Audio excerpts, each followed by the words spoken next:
You're listening to Your Words Unleashed podcast with host Dr. Leslie Wong, helping women scholars master their writing habits and publish a book that matters.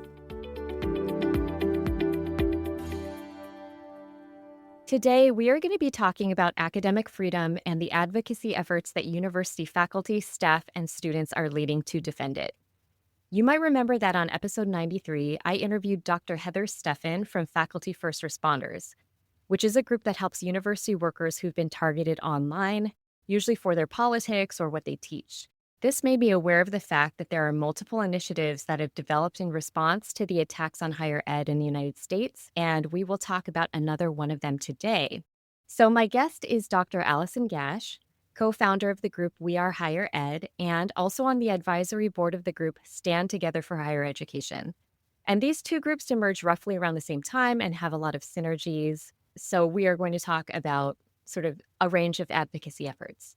But before we get into the details, let me first introduce my guest. Alison Gash is professor and chair of political science at University of Oregon and co-founder of We Are Higher Ed.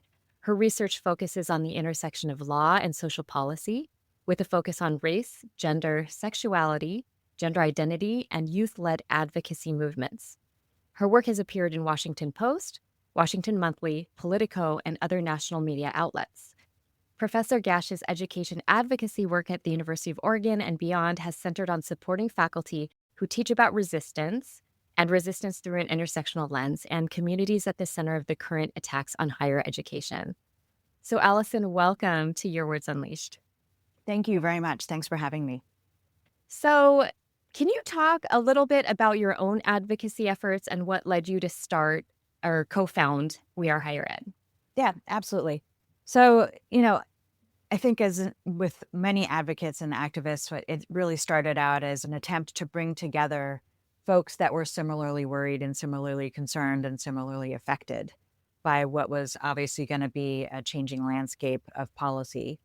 And essentially how We Are Higher Ed started was as soon as we realized that we were going to have a shift in party leadership at the presidential level, a bunch of educators sort of saw the writing on the wall. We knew how Trump had ended his last presidency with calls for ending DEI trainings. We saw what was happening in the interim with different states deploying policies that were anti-woke policies, anti-DEI policies.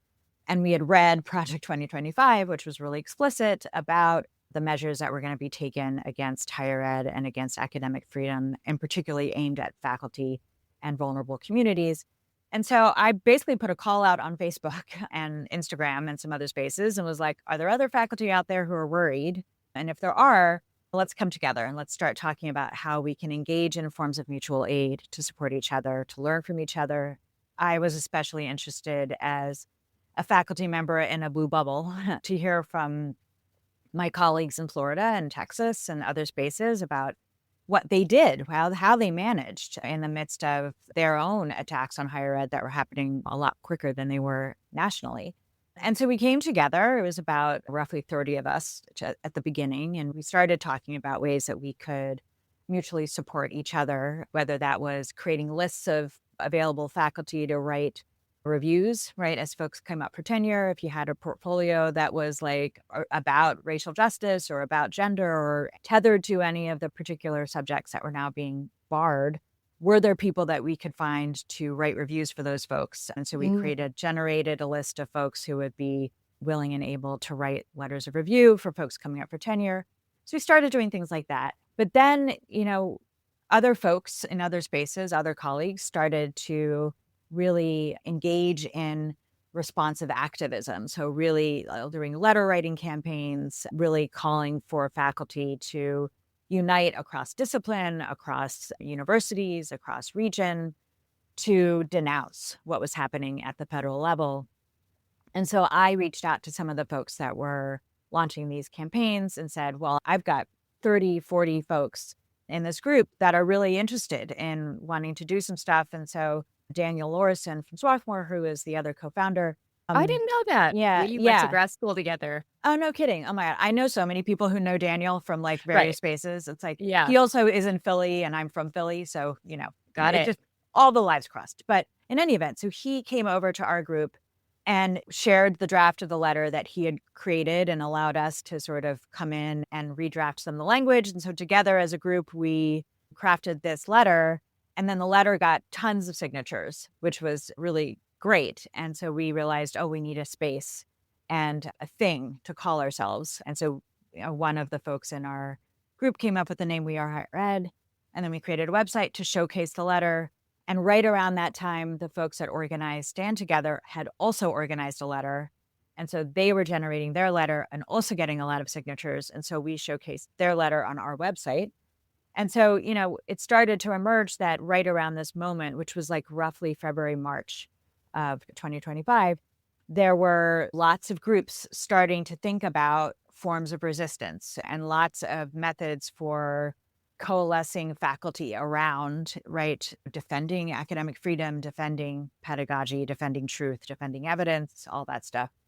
And so We Are Higher Ed started posting all the letters on the website and started to be sort of a mediating space to let other folks know about a whole bunch of other efforts that were taking place. So mutual aid defense compacts came online around this time, which was basically a way for university senates to create language, policy language, reform efforts to encourage presidents to resist any impending attacks on higher ed. So that got organized around that time. There were just a bunch of different efforts that sort of coalesced. And so we organized around We Are Higher Ed. We organized around this idea of mutual aid. We organized around this idea of being an information clearinghouse and letting as many faculty and folks in higher ed know that there were all these efforts happening. One of the principles around the work that we were doing was especially letting faculty know who were in colleges and universities where there wasn't a lot of activism happening, that they weren't alone. Right. And that they could join a space and that they could be in community and that there were people who were thinking about these things and talking about these things and standing up to these things, even if the folks on their campus weren't doing it, right? So a lot of it was about reaching into Indiana, reaching into Mhm. Arkansas, reaching into spaces in Florida that maybe didn't have that same kind of energy that a lot of us were able to generate on our campuses, and making sure folks knew that they were connected. Right, right, right. So, can you tell me a little bit more about letter writing campaigns? So, what's in these letters and why are they a particularly useful way to resist? Well, so it's such a great question because there was a lot of talk about, well, what's the utility of the letter? Like, why are we even doing this? And what's the point? And, to a degree, it's a fair question. But I think it was really about mobilizing. What it came down to for us was two things, right? A, identifying a set of principles, right? Identifying a way to explain what the value of higher ed is, right? I mean, in a very real way, higher education has been sort of coasting along without a new dialogue about what it is that we do and who we serve and what the goal is. And we've just been sort of, struggling through, Why it matters? yeah, why it matters, right? And so, in a way, like organizing groups to write these letters forced us to have really critical conversations about what we do, what we perceive as foundational and sort of the most pivotal elements of what higher education does and what we stand for. Can you tell me what those are?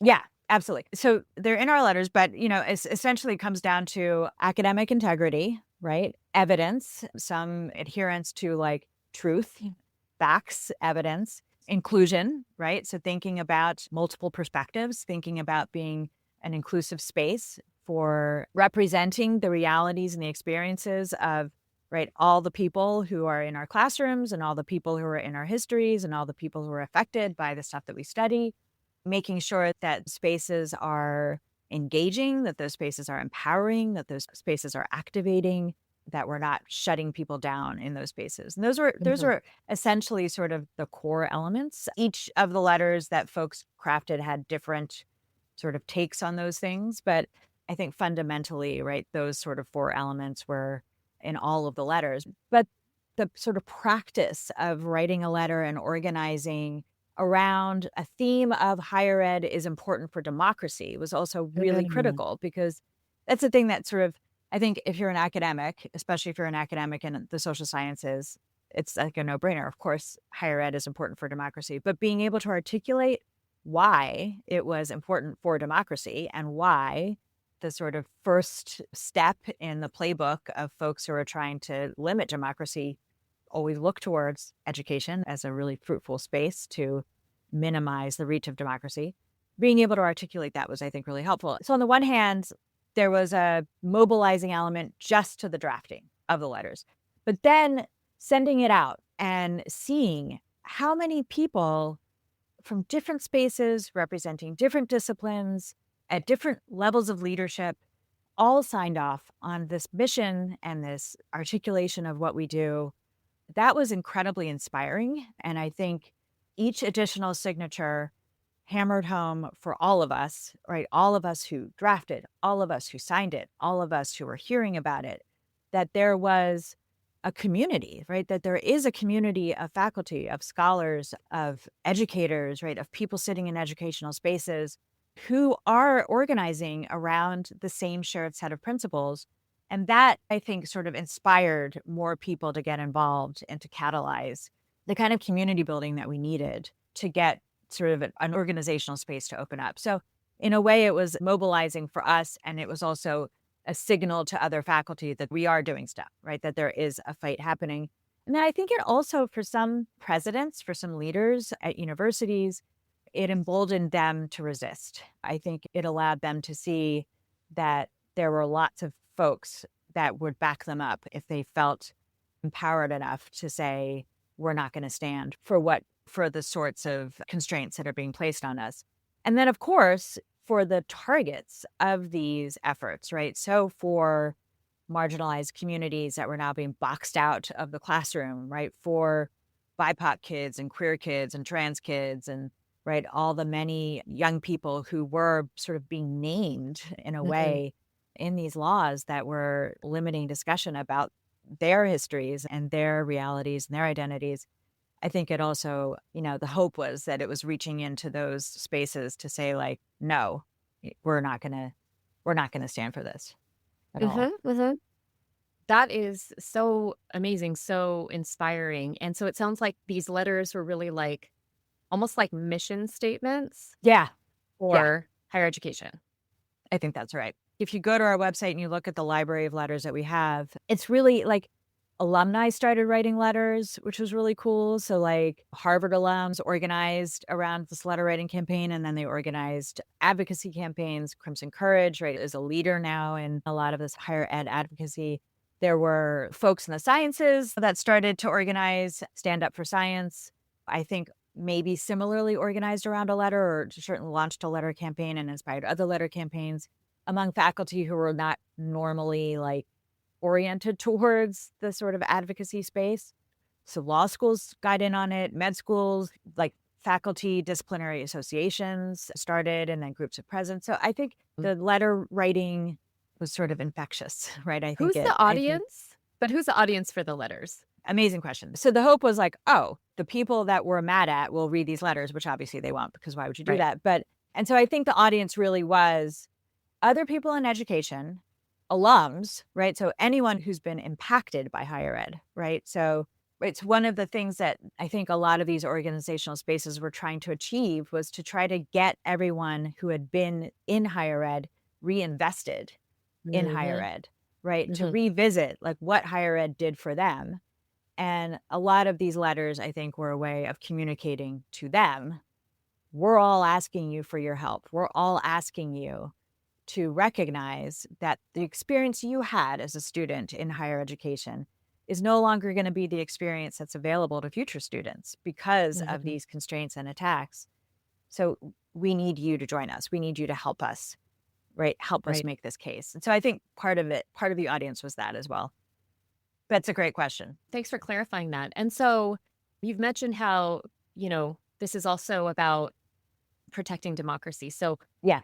what do you think is the role that academics have to play in resisting authoritarianism? A very unique role for Yeah. academics. I mean, look, the attack on facts, right? The attack on the sort of nature of truth, the attacks on the need and the desire to rewrite history in a way that fundamentally isn't accurate, right? The need and desire to censor ideas, to censor people, to censor communities, right? To censor things that are, in fact, out in the world, and our important contributions to how we think about things. This is all anti-democratic, right? This is the essential basic element of authoritarianism, of fascism, right? It's the capacity to censor and control the knowledge we receive, right, our thoughts, right, things that we believe, and to limit our capacity to access true, actual things happening, right, and to sort of manipulate the world around us in ways that feed power, right, and don't feed integrity.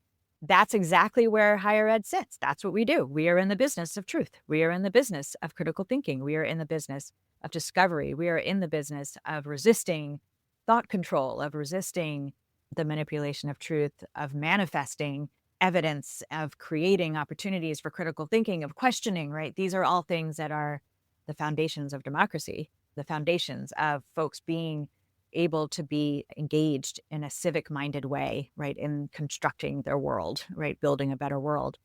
So that's what we do. That's the whole reason we exist, is to foster a space that centers those things and that encourages people to have the skills to be able to create truth, seek truth, demand truth, identify fact from fiction, and critically think and critically engage in their world. That's what we do. We create the space for people to be able to do those things in whatever space they want to do that, whether that is like the business world or science or social sciences or creative spaces, wherever you want to do that, that's what we're doing. And that's what authoritarianism is trying to kill, right? Like, Right, right, right. that's what we do. And so we need to hold the line. I'm sure that that message has probably swayed a number of folks, I would guess, who are like in the, STEM fields and stuff who may consider Yeah. themselves apolitical, Yeah. right? Well, I mean, one of the first places that they sought to limit was science, right? Was Yeah. scientific inquiry. So the manipulation of facts around vaccines is really telling, right? So now we're being told that vaccines don't do the things we thought they did and do a bunch of bad stuff that we know they didn't, because we actually have studies to show that they don't. And now we're going to revamp what vaccines people should have and shouldn't have based on completely false information, Right. right? If you don't have a space, higher ed, where we can be like, hey guys, this is the actual studies, right? This is the actual truth.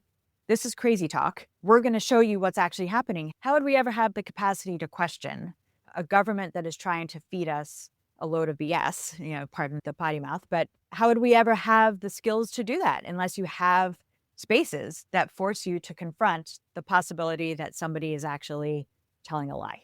Right.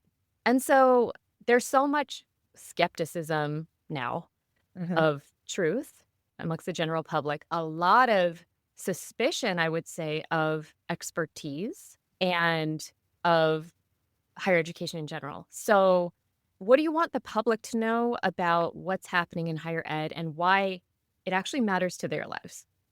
Yeah. One of the really great things that I love about, especially working at a public university, is seeing people come in with the nuggets of who they want to be and where they want to be in the world, right? How they want to contribute, how they want to create, what they want to impart, right, to others in the world.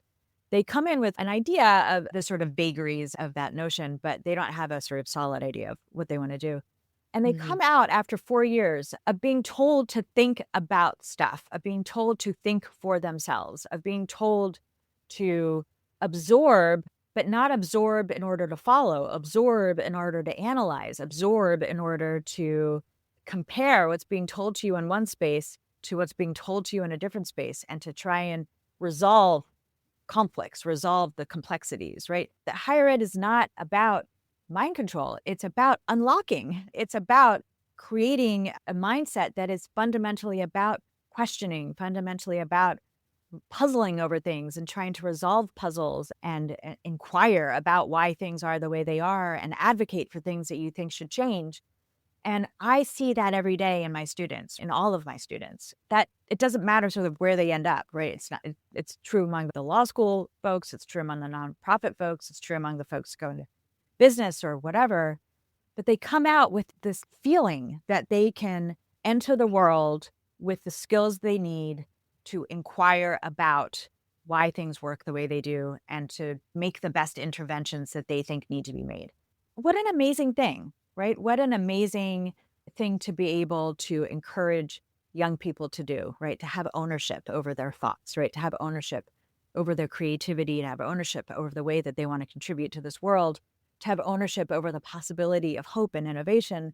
That's what higher ed does, right? And to dampen that, I mean, I can't even imagine on an individual level, right, the loss of individuals not having that opportunity, but the loss from a societal level, right? The loss from a knowledge production level, the loss of creativity, the loss of scientific discovery, the loss of the capacity to propel what our world forward, right? That doesn't happen without higher ed. It just doesn't.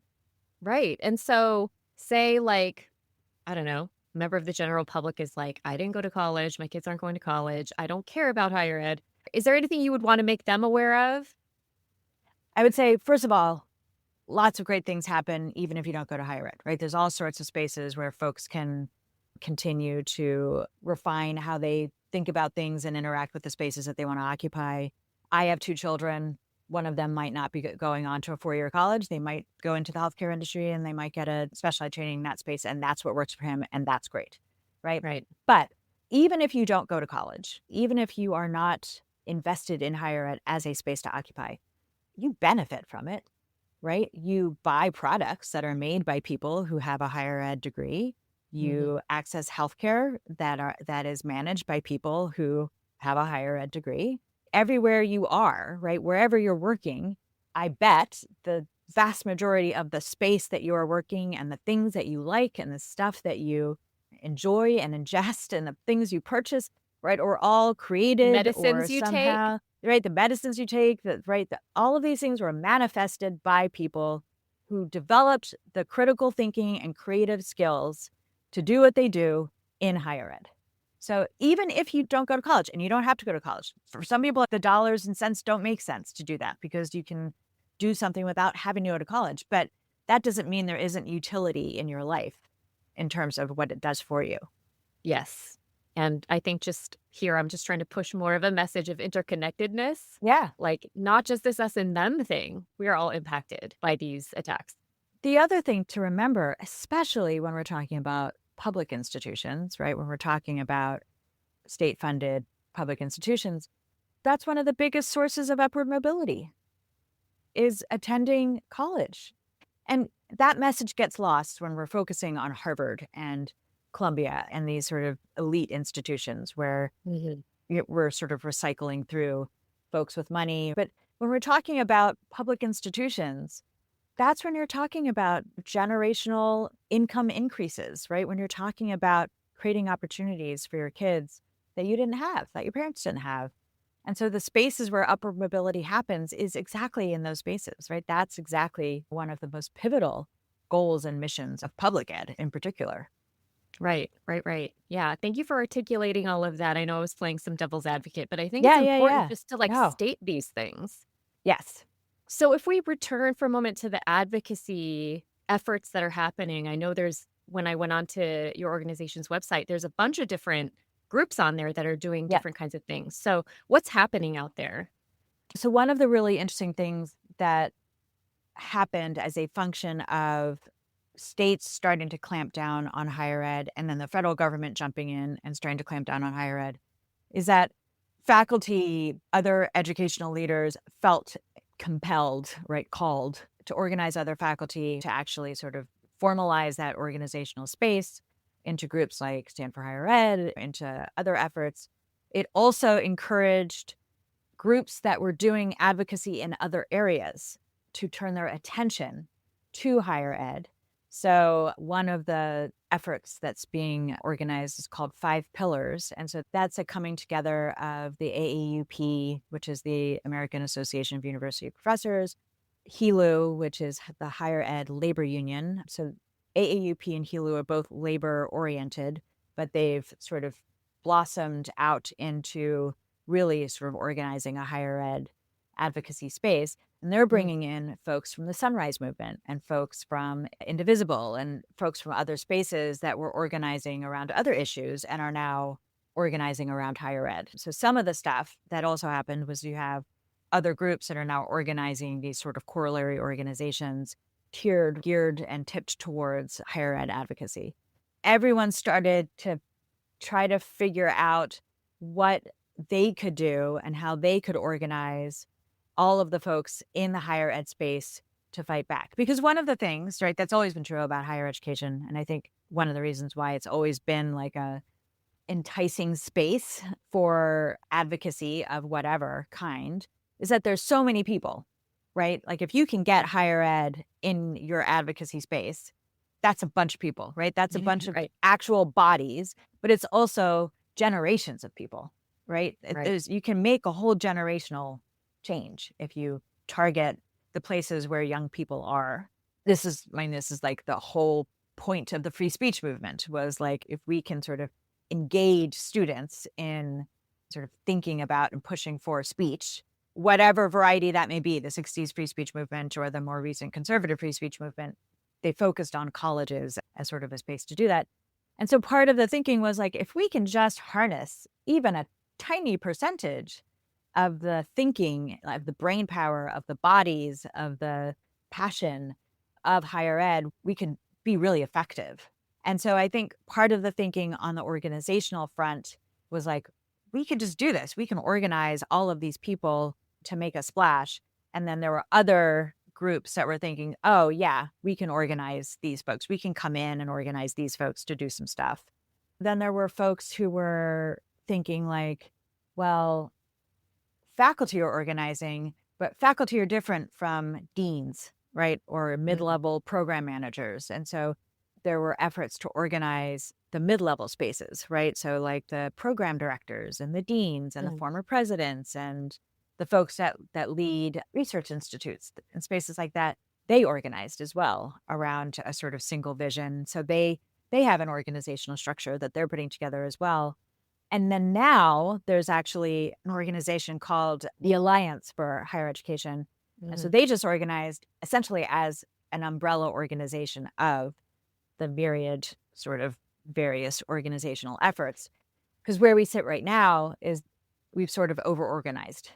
We have over-organized into a disorganized space, right? So now there's like lots of things, right? There's still no, I found out about a new organization literally yesterday that came up because there's so many of us, but we don't all know about each other. And so now there's an effort to say, okay, like we need to stop creating the new ones, take stock of what we have, right? And figure out what each of us are going to be doing so that we can be organized in our organizing. We've mobilized. Now we need to be organized and strategic in our organizing. And I think what some of these bigger groups like Education for All, Alliance for Higher Ed, AUP, they're trying to organize all those groups, right? Stand together is being really effective in that space as well. It's like watching a social movement form. Yeah.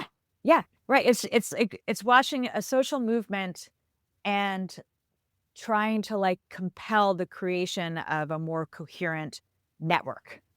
Right. Right. Because, you know, the thing about like faculty, right, is generally speaking, we are people who don't like people, right? We don't like to work with other people. We like to pop into the classroom, do our lectures, you know, talk to some students, and then lock ourselves up in a tiny room and write for most of the rest of the day, right? We're not people, right? We're not team players. And so doing this work with a bunch of faculty who want to be the folks doing the organizing is really interesting. But I think we're at a space now where a lot of the organizational spaces are wanting to figure out, like, how do we do all this work? How do we get this all done? Like, there's so much, right? There's so much that is happening on campus, in our communities, about the stuff that we teach, about the stuff that we research, affecting our livelihood, affecting our families, affecting our neighbors.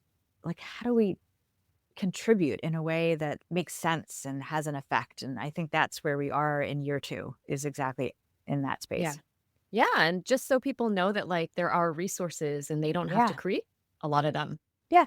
And it's like, it's not to say like you want to create a group, but know what exists so that you know how to work with the people and the communities that already exist, how to find resources.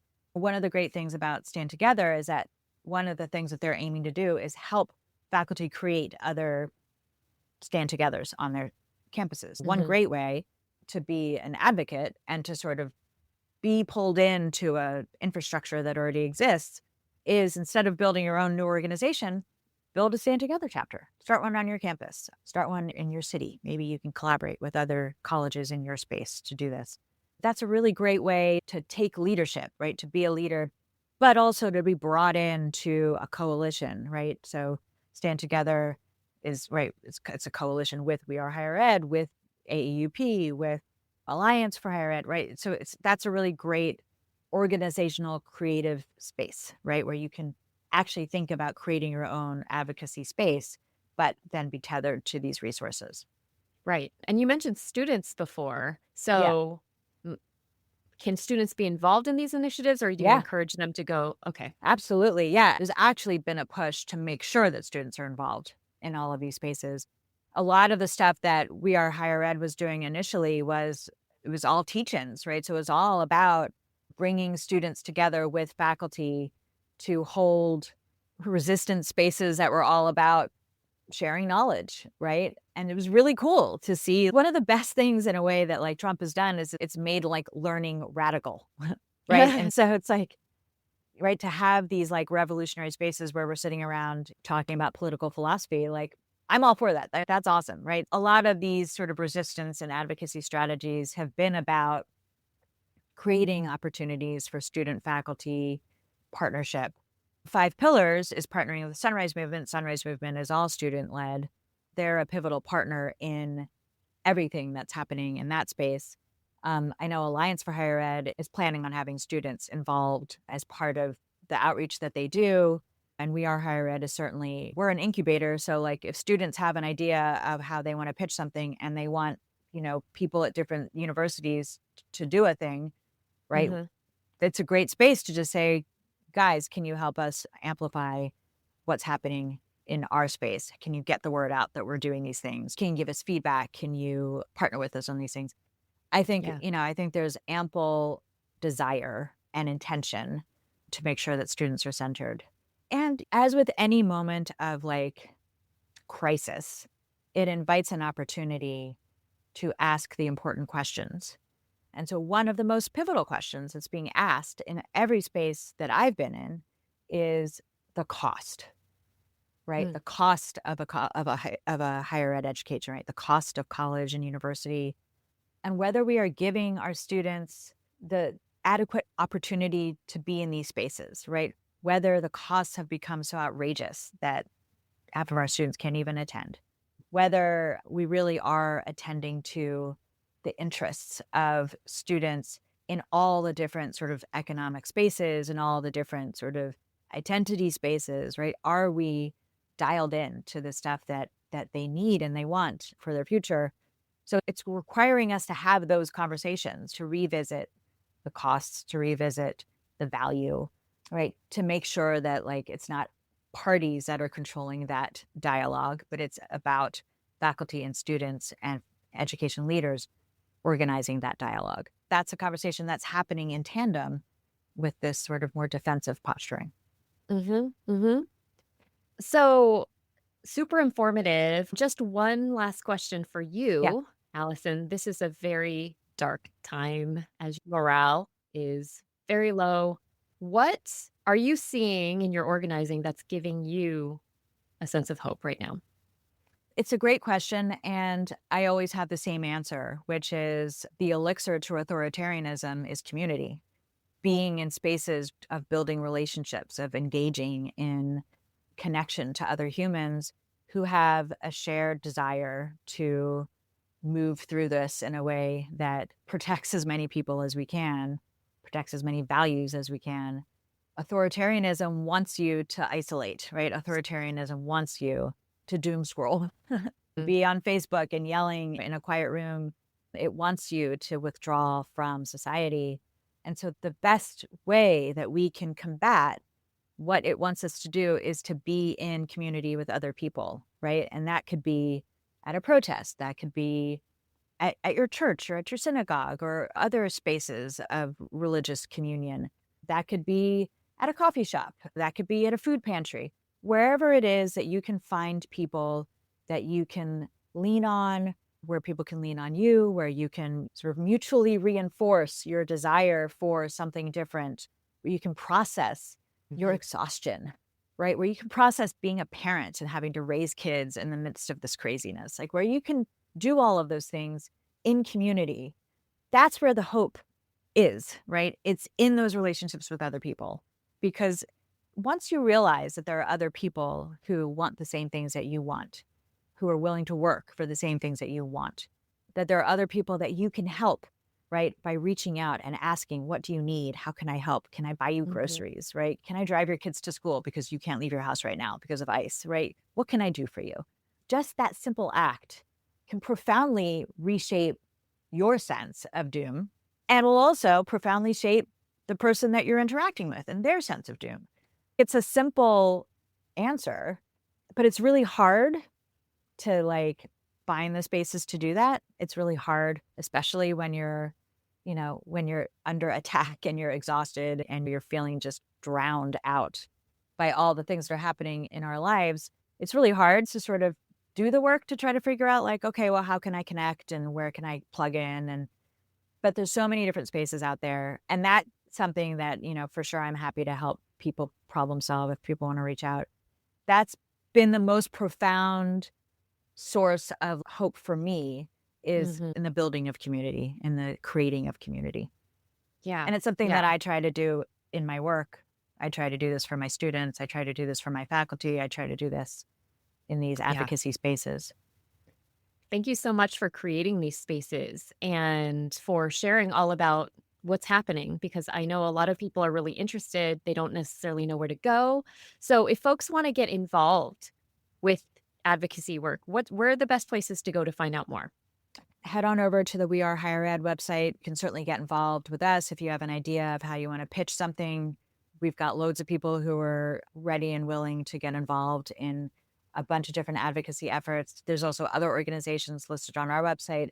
Then you can also head over to the Stand Together website. They also have other organizations listed and also toolkits, really important toolkits and other resources for organizing a Stand Together chapter, organizing something on campus. And then there's also Alliance for Higher Education. So if you can locate their website, they will also be a clearinghouse of all sorts of really great advocacy spaces. Awesome. Awesome. And if listeners want to connect with you, how do they do that? Yeah, absolutely. I'm on Instagram at coffeeprof. I'm on Facebook at Alison Gash. You can also reach me at my email, which is gash@uoregon.edu. And I'm also on Blue Sky, which is at 4Bs, FOURBEES. Amazing. Allison, again, thank you so much for taking the time to educate me and listeners about these efforts to defend academic freedom. We all have a role to play in this. And so I hope people feel educated and empowered to do something. So, listeners, please connect with Allison Gash on social media. And you can also find out about these organizations and get involved by going to wearehighered.org. Thanks again. Thank you so much.